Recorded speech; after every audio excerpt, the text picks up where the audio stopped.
My research is focused on creating language access for the linguistically and culturally marginalized group.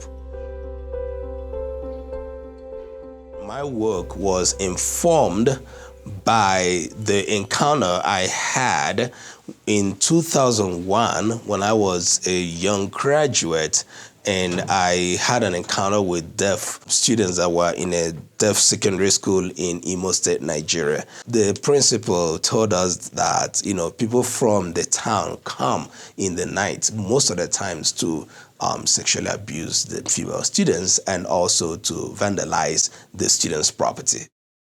Now, studies have shown that deaf children that are born, when they are growing up, they kind of develop what we call home signs with the families.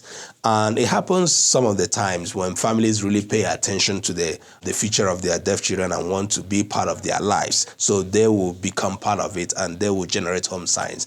But you find out that even deaf students that have home signs, when they get to school and learn the school signs, they will definitely drop their home signs and then pick up their school signs, and that will become their language of communication, which subsequently now cuts off the family from communication.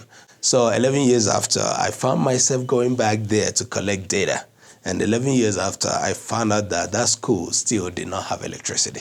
11 years after, there were still stories of vandalizing and stories of sexual abuse of those female students.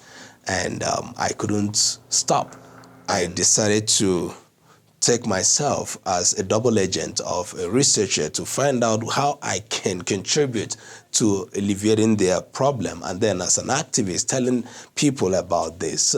So I started looking for an avenue to alleviate the communication gap between them and their families, and that took me into my research. One of the things we're working on right now is to create a sign language platform that is going to house the indigenous sign languages that we are documenting, so that both the deaf children and their families will have access by the time we create the language, both on our website and also offline. We are going to distribute the materials to the families that have deaf children that are, have no language access, and see how much that's going to help them.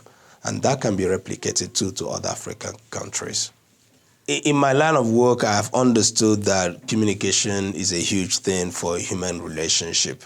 So I understand that where there's little or no communication at all, both for young people and adults, people tend to stay within themselves, withdraw, or maybe not like the other person. Because of the work I do also, every language is powerful. Every language is beautiful. Every language is superior. No language is inferior to the other. I think there should be kind of a very strongly established respect for one another in terms of communication, irrespective of whatever language you speak or you sign. And that's how the world grows better.